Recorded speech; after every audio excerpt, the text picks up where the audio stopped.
Welcome to Introduction to Project Management, Team Management, and Communications. This is Lecture A. The objectives for team management and communications are to identify and describe roles of members on a project team, develop the human resources plan, acquire, develop, manage, and lead the project team, identify project communication responsibilities, develop a communication plan. This lecture will focus on the first two objectives. The key topics covered in this unit are human resources and project communications.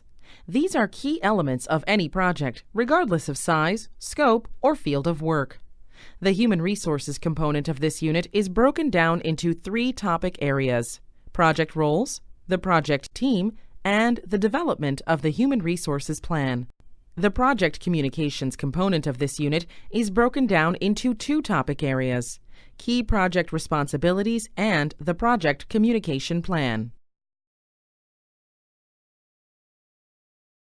The following Health IT scenario describes the functionality and requirements of a clinical research management system, or CRMS.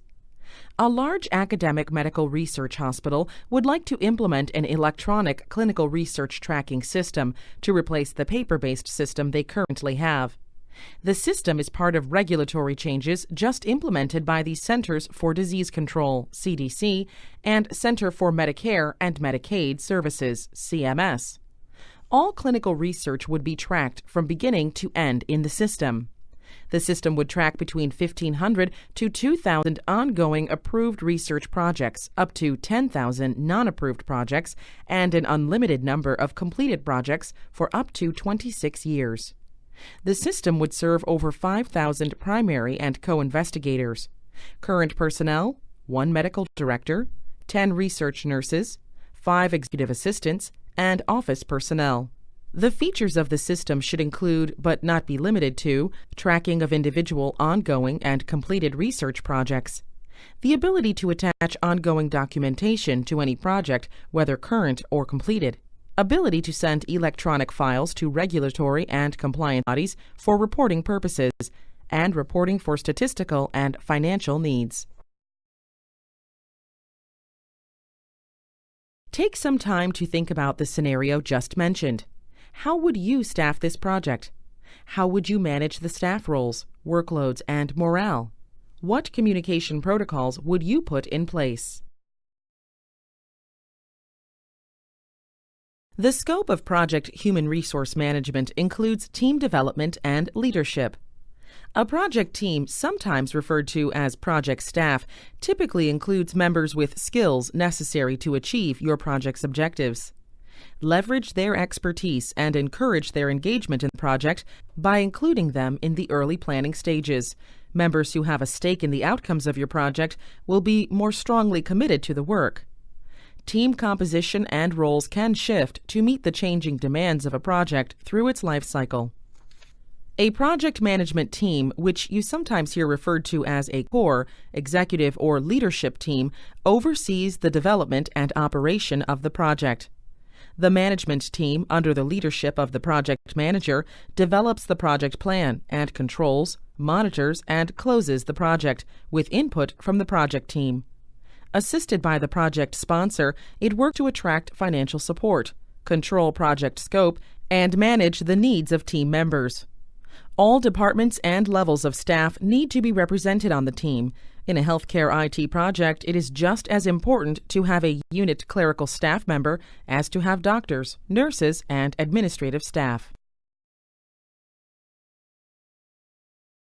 As defined in the 3rd and 4th editions of the PMBOK, the processes that comprise project human resource management include human resource development, as well as team acquisition, development, and management. Project managers deploy these practices throughout the life cycle of a project and may implement them in each phase as necessary. Although presented as individual processes, they often occur simultaneously. The project management team also aims to manage risk and timelines during the project. The diagram on this slide illustrates the progression through the various sub-processes that make up the overall HR management process. We start by developing the HR plan during the project planning phase. Then, during project execution, we establish project staff assignments, assessing team performance and adjusting as required.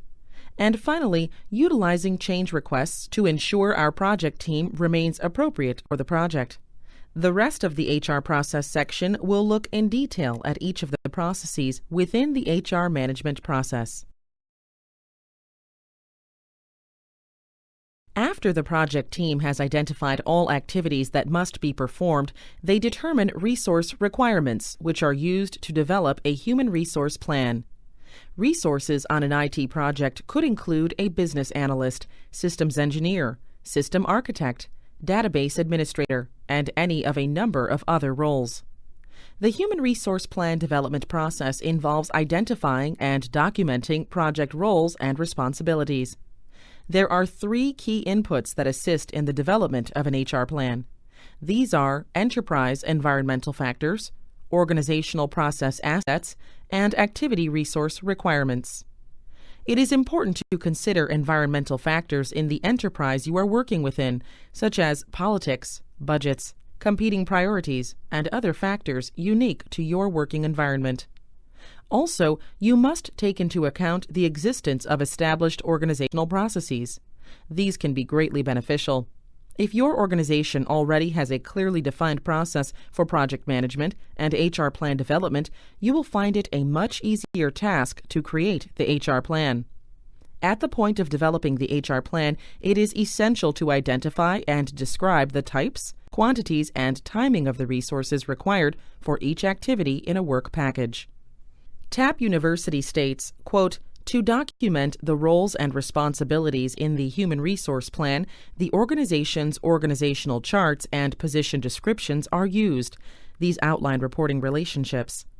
Networking in order to know more people and to know people better is especially helpful at the beginning of the project when people are being selected for the team.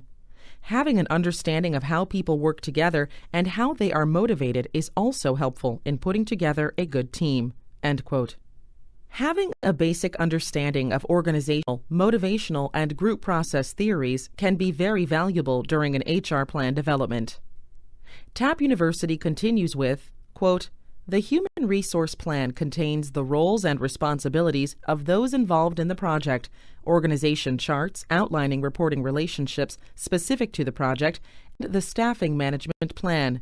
There is much information contained in the staffing management plan, including a description of how staff will be acquired and released, resource calendars, training needs, how safety and compliance issues will be addressed, and how rewards will be given to team members." End quote.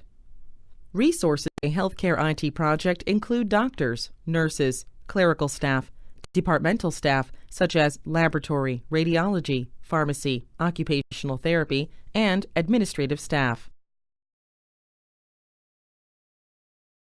As part of the project management plan, which focuses on particular objectives and deadlines, the staffing management plan details the human resource requirements for both the project team and the project management team. The size and requirements of the project, as well as the type of application under development, decide the details of the staffing management plan. Whether formal or informal, comprehensive or general, the staffing management plan must be individualized for each project to ensure that your team operates smoothly. The staffing management plan outlines the requirements for identifying and hiring a project team based on the general staff needs detailed during the initiate stage. The timeline in this slide shows the steps required to produce an effective staffing plan. They are as follows. Define the roles and skills that are needed. What roles and skills are required to complete your project? Determine timetables. When and for how long will your staff be needed? Determine availability. Do the staff with the required skills exist in your organization? Are they available when you need them? If they do not exist in your organization, how will you procure them? Secure the required staff. Negotiate to have any internal staff you may need to be dedicated to your project when you need them. If internal staff are not available, you must find resources and procure the required staff from an external source. Identify training needs. If your project staff needs to develop new skills, you must identify these needs and procure the appropriate training. This is particularly common in high-tech and other industries with rapidly training tools and skill sets. Iteratively refine the plan. As the project progresses, be sure to stay on top of how staffing needs may change and are changing so you can keep the project team dynamic to ensure project success. There are various tools that can be used and included in a staffing plan. The resource calendar is one of the most common tools, and it is used to determine and display which staff will be needed over time to complete the project. It is a useful tool for visualizing and planning resource allocation within an organization. The example in this slide is the simplest possible version of the resource calendar. It displays the number of resources required by month to undertake the required project activities. A resource calendar is useful to frontline managers, such as nursing managers, to understand when and how much staff will be needed to backfill for the nursing personnel that will be working on the project.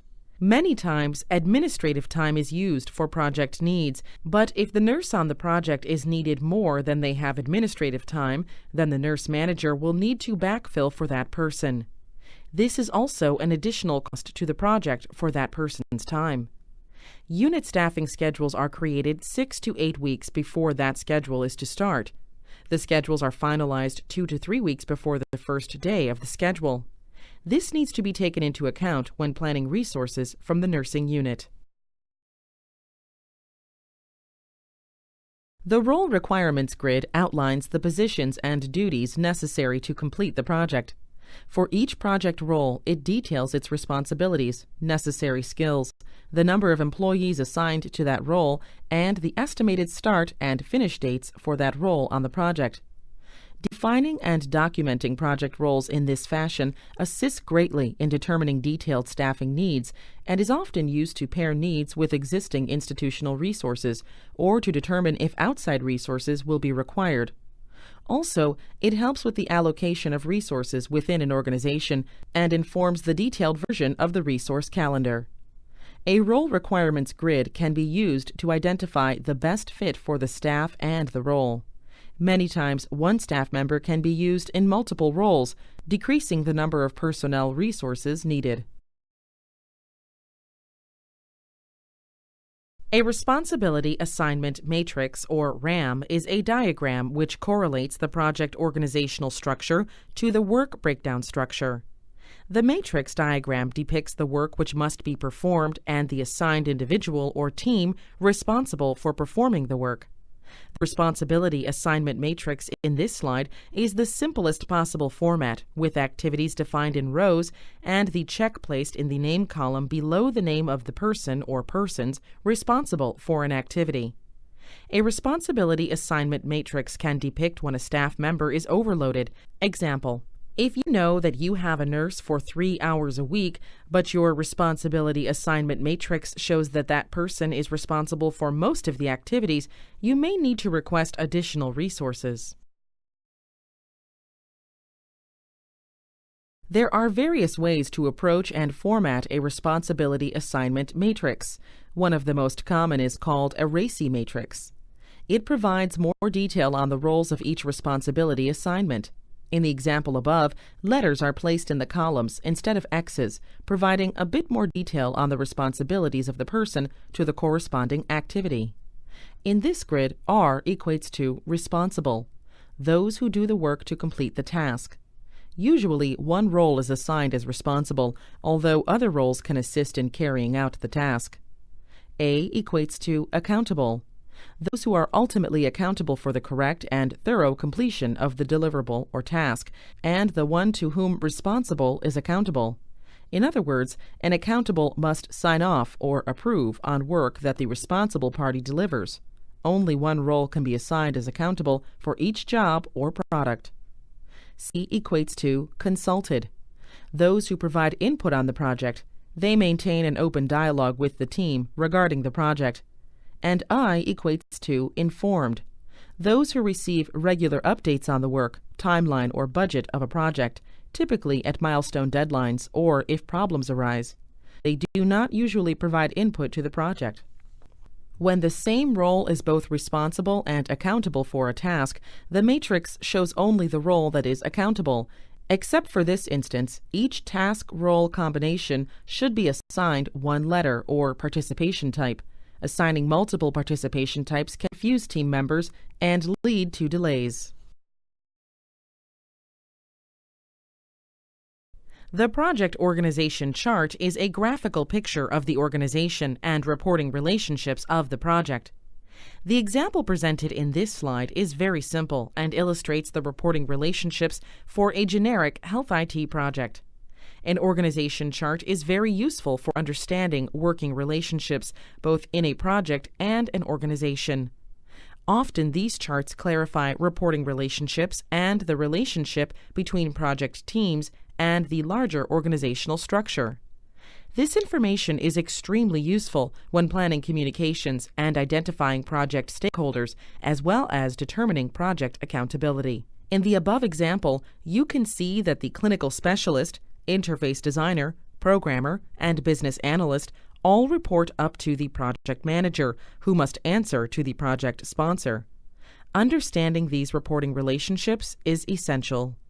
An organizational chart is also useful for showing the holes that you have not filled in your project staff. At that point, you can go to the responsible manager and request a resource for your project.